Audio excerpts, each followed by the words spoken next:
இந்த மாதிரி பலகாரத்துக்கு போய் அந்த அரிசியை தண்ணி ஊற்றி ஊற வைமா பலகாரம் செய்ய.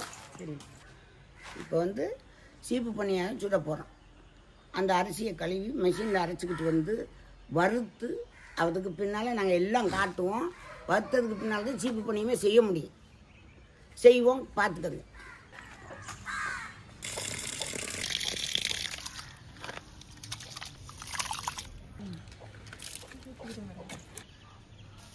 அரிசியை பச்சரிசி 1 மணி நேரம் ஊற வைக்கணும் சீப்பு பண்ணிக்கிறதுக்கு. இதை ஊற வச்சு தண்ணியை இழுத்து சுத்தமாக வடிச்சிடணும். ஒரு தண்ணி இதில் இருக்கக்கூடாது. அதை வந்து நல்லா வடிக்கணும். அப்படி இல்லைன்னா ஒரு கூடையில் போட்டு ஒரு இதில் தண்ணி வடிய வச்சிடணும்.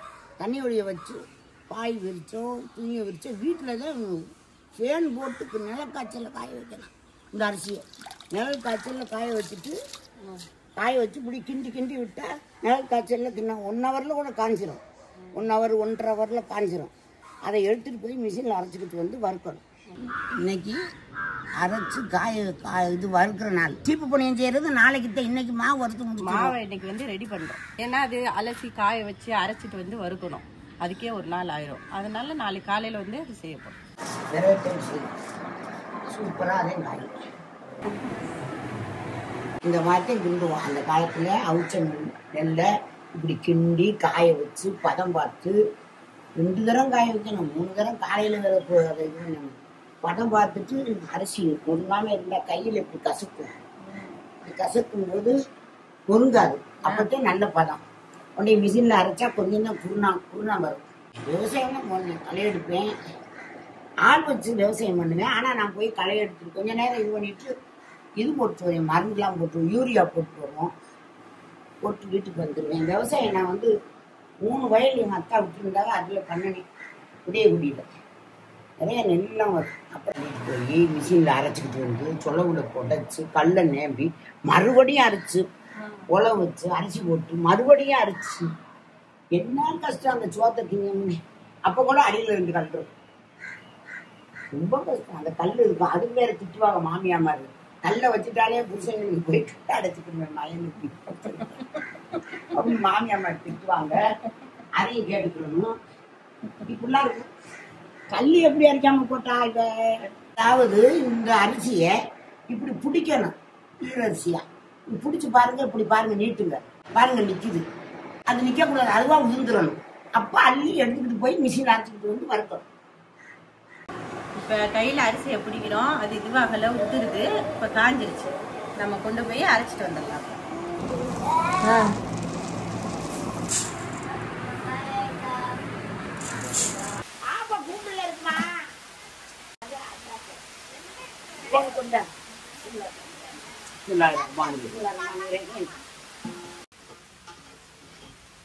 வச்சு அரைக்கிறது ஒண்ணுமே தெரியல. வரைக்கும் அந்த கையில சரியா வராது.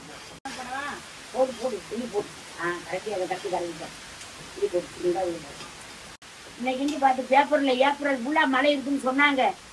நான் பேப்பர் படிக்கிறேன். தினத்தந்தி பேப்பர் அதுல சொல்லிட்டாங்க. அதே மாதிரி பெய்யுது மழை ஏப்ரல்லையே. நான் வந்து இங்க வறுக்க முடியாது. உள்ள போயிடுவோம். வறுக்கிறதுக்கு மக்களுக்கு தெரிஞ்சுக்கோங்க. எதுவும் நினைச்சுக்கிறாதீங்க. ஆமா, இந்த அரிசி இப்படித்தான் வறுக்கிறோம். இந்த கரண்டி வச்சுக்கிட்டு பாருங்க எப்படி வறுக்கிறோம். பிடிக்க விட்டக்கூடாது. வெங்காயத்தை தடவிடுங்க சட்டியில. பேசிக்கிடுங்க வெங்காயத்தை வச்சு.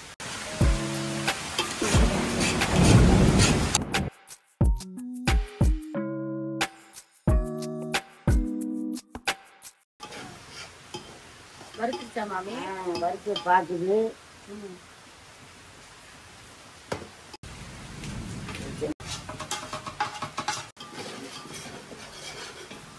ரெண்டாவது இது பொட்டி தின்றோம்.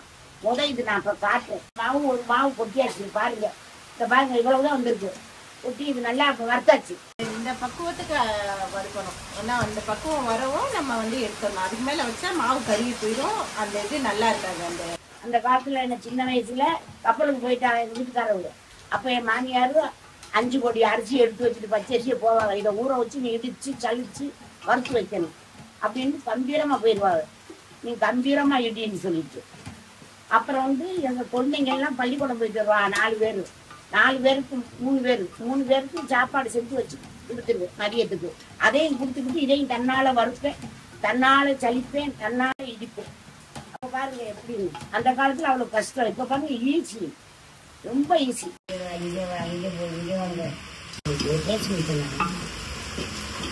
பண்ண நான் போய் கொஞ்ச நேரம் ரெஸ்ட் எடுக்கிறேன். பண்ணு இடியப்ப மாவு பலகார மாவுலாம் வேணும்னு சொன்னீங்கன்னா இன்ஸ்டாகிராமோட லிங்க் கீழே போடுறேன், கான்டாக்ட் பண்ணிக்கிறேன். வரைக்க நமக்கு அது மாவோட வெயிட் குறைஞ்சிரும்.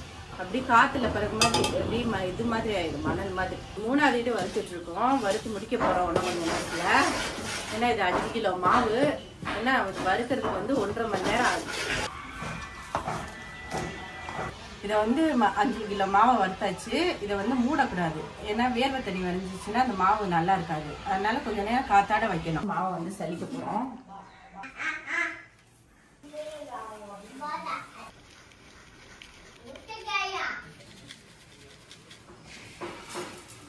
இந்த மாவு எல்லாத்தையும் சலிச்சாச்சு. சலிச்சதுல மீதி பாத்தீங்கன்னா இந்த கப்பி மாவு வந்திருக்கு. இதுல நீங்க ரொட்டி தட்டுதெல்லாம் இந்த புட்டெல்லாம் செஞ்சுக்கலாம்.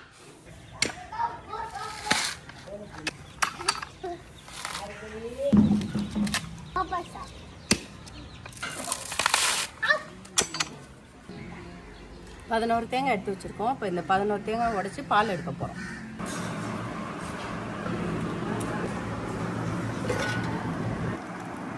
இந்த தேங்காயை பால் புளியணும். 10 தேங்காய் 5 கிலோ மாவுக்கு 10 தேங்காயவும் அதை கீரிச்சு எடுத்து அவ்வளவு இது பண்ணி கீரல் பண்ணி அரைக்கணும். மிக்சியில் போட்டு அரைச்சி கொஞ்சம் தண்ணி ஊற்றிட்டு அரைக்கணும், ரொம்ப தண்ணி ஊற்றிடக்கூடாது. அதை புளிஞ்சு ஒரு பால் முதல் பால் அதை எடுத்து வச்சுக்கிறணும்.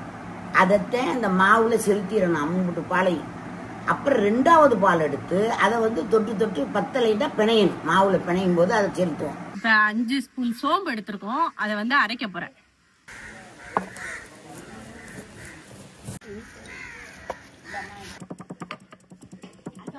இது 5 கிலோ அரிசி அரைச்சி வறுத்து நேற்று வச்சாச்சு.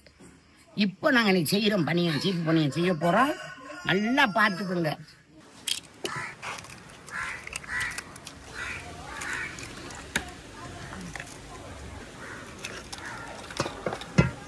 செடியில் போட்டு 10 முட்டை கொத்தி ஊற்றியாச்சு.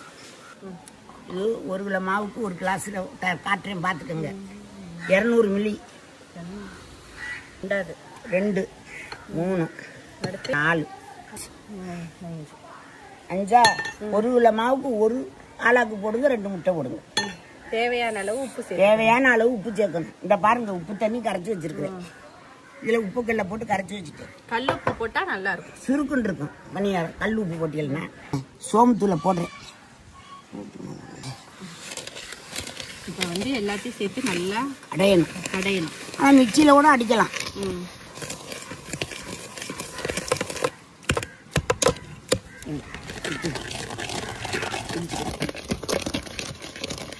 இதை கடைஞ்சிட்டோம். முட்டையும் சர்க்கரையும் கடைஞ்சாச்சு. கடைஞ்சதே கொஞ்சம் அந்த நிறநெருப்பு போகணும், அந்த சர்க்கரையுடைய நிறநெருப்பு. அதுக்காக கடைஞ்சி முடிஞ்சிருச்சு. இது உப்பு தண்ணி ஊற வச்சிருக்கேன். உப்பு தண்ணி தேவை உள்ளதே ஊற்றணும், தேவையில்லாமலாம் ஊற்றிடக்கூடாது.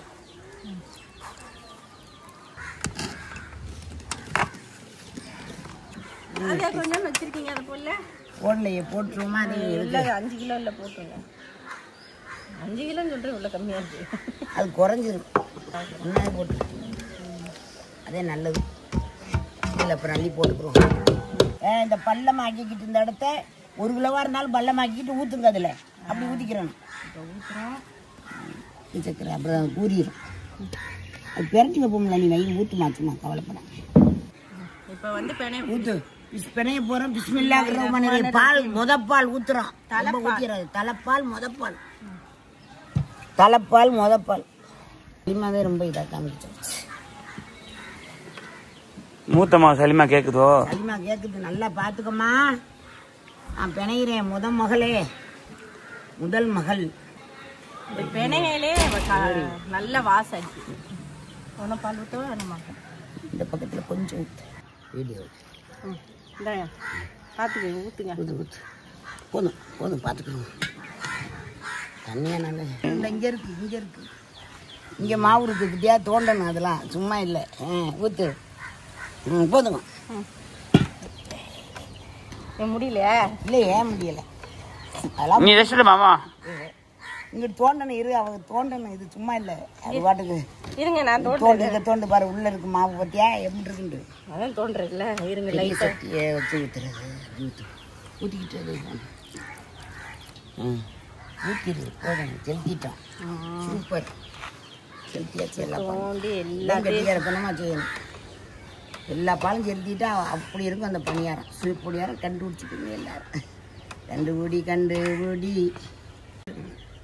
சுருக்கு இந்த பணியாரம் வந்து அப்போ செய்யும்போது நான் ஒரு ஆளுமே 301 பணியாரம் செய்து என் மகளுக்கு எனக்கு 5 மகளுக்கு 301 பணியாரம் கொடுத்து விட்டோம்.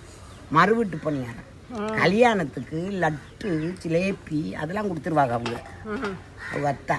இது நான் சொந்தமாக இது பண்ணி கொடுத்து விட்டுட்டு எல்லாரும் திரும்ப கேட்பாங்க. தனியாகவே அவ்வளவு செஞ்சிருவேன். அந்த வேகத்தை இப்போ காணுமே வயசாயிடுச்சு இல்லை இது 2 கைட்டு பிணைறது தப்பு இல்லைம்மா.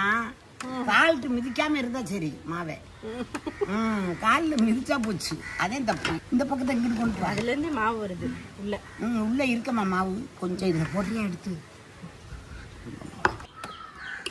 எந்த பொருளையும் ரொம்ப சந்தோஷமா நீங்கள் செஞ்சீங்கன்னா பிரியத்தோட விருப்பத்தோட நல்ல மாதிரி சிரிச்சு விளையாடி மகிழ்ந்து செஞ்சீங்கன்னா ரொம்ப சூப்பராக வரும். பணியாரம்லாம் நல்லா இருக்கும். நீங்கள் நல்லா செய்வீங்க. கொஞ்சம் நீங்கள் குணங்குனீங்க பணியாரம் குணங்க வச்சிரும். எங்கள் ஊரில் உதயகுடியில் கல்யாணம் பண்ணுறதுக்கு 1001 பணியாரம் கேட்பா மாப்பிள்ளைக்கு. மாப்பிள்ளை பணியாரம் 1001 கொடுக்கணும் அவங்களுக்கு கல்யாண பணியாரம். இந்த பணியாரத்தை செஞ்சு கொடுத்தாத்தே அவங்க நல்ல சந்தோஷமாக நல்லா இருப்பாங்க. இல்லைன்னா அதில் ஒரு சண்டை இருப்பாளுக்கு. ஆமாம் போட்டுட்டேன் கரெக்டாக வந்துருச்சு அந்த கணக்குக்கு. அதுக்கு தான் நம்ம இப்போ மாவை நல்லா பிணைஞ்சிட்டோம். நல்லா பிணைஞ்சாச்சு. இனிமேலுக்கு வந்து அடுத்து ஒரு 1 மணி நேரம் ஊற வச்சா சூப்பராக இருக்கும். மாவை வந்து எடுக்க வந்துட்டு 12 மணி நேரம் ஊற வச்சுட்டு எடுக்கிறோம் பாருங்க. மாவு ரொம்ப கெட்டியாக இருந்தால் தேங்காய் பால் புளிஞ்சு வச்சுருக்கிறோம்ல மிச்சப்பால் அந்த பாலை நீங்கள் கொஞ்சம் தொட்டு அப்படி பிணைஞ்சிக்கிறங்க கொஞ்சம் தொளிச்சுக்கிறங்க. தண்ணி ஆக்குனியே பணியாரம் வராது. பனியம் இது இப்போ நான் டெஸ்ட் பண்ணிக்கிட்டு இருக்கிறேன் மாவை எடுத்து. இது எப்படி இது வந்து இது இப்படி பண்ண அது விரியாமல் வரணும். அப்போ தான் பணியாரம் நல்லா வரும். பனியம் இல்லாட்டா கொலைப்படி பண்ணிடும். ரஹ்மான் நிர்ரஹீம் எங்கடா தட்டுகளை கொண்டாங்கடா. இப்போ ஒரு தெற்கு சிமை அவங்க பக்கம் வடக்கு பக்கம் அப்போ சொல்லிக்கிடுவாங்க. அந்த மாதிரி வடக்கு ஊரில் வந்து நம்புதாலை ஏம்பல் அந்த புளியால் தொண்டி அவங்க தான் இந்த மாதிரி இதெல்லாம் சுடுவாங்க. அது வந்து எங்கள் ஊருக்கு அந்த பழக்கம் வந்து எங்கள் ஊரில் எங்கள் அம்மா வந்துருந்தாங்க கல்யாணமாகி அந்த ஊர் பக்கம் இருந்து. அதனால அவங்க எல்லாம் நல்லா செய்வாங்க. இதெல்லாம் அதில் இருந்து உருவானதே எனக்கு சொல்லி கொடுத்தா அம்மா. பார்த்தேன்னா அதோட நான் செஞ்சுட்டேன். பார்த்தா செஞ்சிருவேன். அது ஒன்று தான் நான் பார்த்ததே. மற்றதெல்லாம் நானே செய்ய ஆரம்பிச்சிருவேன். மாவு பிணையிறதுல தான் பக்குவம் பண்ணேன். ஒரே மெனியாக ஒரு பக்கமாக மாவு வந்து ஒரு லக்கிலே நிற்கக்கூடாது. எல்லா பக்கமும் கரெக்டாக இருக்கணும். பார்த்தே நல்லாயிருக்கும். எண்ணெயை தடவிக்கங்க நல்லா.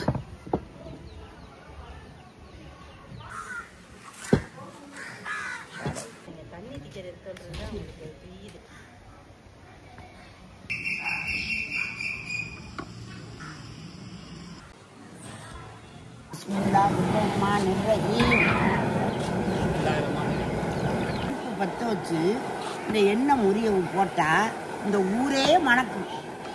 இந்த எண்ணெய் வாசமும் இந்த பலகார வாசமும் சீப்பு பண்ணிய வாசமும் ரெண்டாக்கும். மூக்கை தொலைச்சி எடுத்துரு. எல்லோரும் வந்துடுவாங்க. எண்ணெய் மணக்கணும் எங்கள் ஊரில் எல்லாருக்கும் கொடுக்கணும்.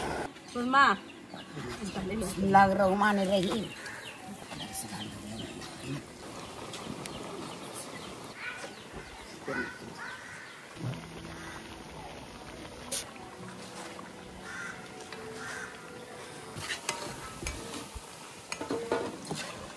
எடுத்தாச்சு வெந்திரிச்சு பார்த்துக்கங்க. ரொம்ப கருக்கினா பணியாரம் ருசி இருக்காது. கருக்காமல் போடணும். எடுத்துடணும். புளியும் எடுத்துடணும். புளி போட்டுட்டேன் அந்த தண்ணி முறிகிறதுக்கு. அப்போ தான் டேஸ்ட்டு வரும். பலகாரம் டேஸ்ட்டாக இருக்கும் பனியம். அதுக்கு அந்த புளியை போட்டேன். நல்லா வெந்துருச்சா? எடுத்து அடுப்பு குறைங்க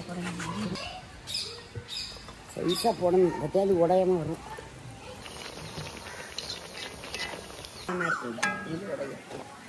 ஒரு கிளாஸ் முடிங்க. ஆமாம், இந்த மாதிரி சீப்பு நேரம் வேணும்னா இந்த வீடியோ டிஸ்கிரிப்ஷனில் நம்பர் போட்டிருக்கேன், வாட்ஸ்அப் நம்பர். அதில் கான்டாக்ட் பண்ணிங்கன்னா நான் பண்ணி தருவோம் வீட்டில். இப்போ நீங்கள் வேணா வாட்ஸ்அப்பில் கான்டாக்ட் பண்ணிக்கோங்க. தேங்க்ஸ். பிஸ்மில்லாஹிர் ரஹ்மானிர் ரஹீம். நல்லா இருக்கு, ரொம்ப நல்லா இருக்கு. சொந்தக்காரங்களுக்குலாம் கொடுத்து விடணும். ஆமாம், மக்கள்கள்லாம் உங்களுக்கு தேவையாக இருந்தால் கேளுங்க, என்னென்ன கேட்கணுமோ கேளுங்க. நீங்கள் வந்து சர்ப்ரைஸ் பண்ணுங்கள், சப்ஸ்கிரைப் பண்ணுங்கள், சொல்ல வருதுல்ல, சப்ஸ்கிரைப் பண்ணுங்க, லைக் பண்ணுங்க, ஷேர் பண்ணுங்க. ஆமாம்.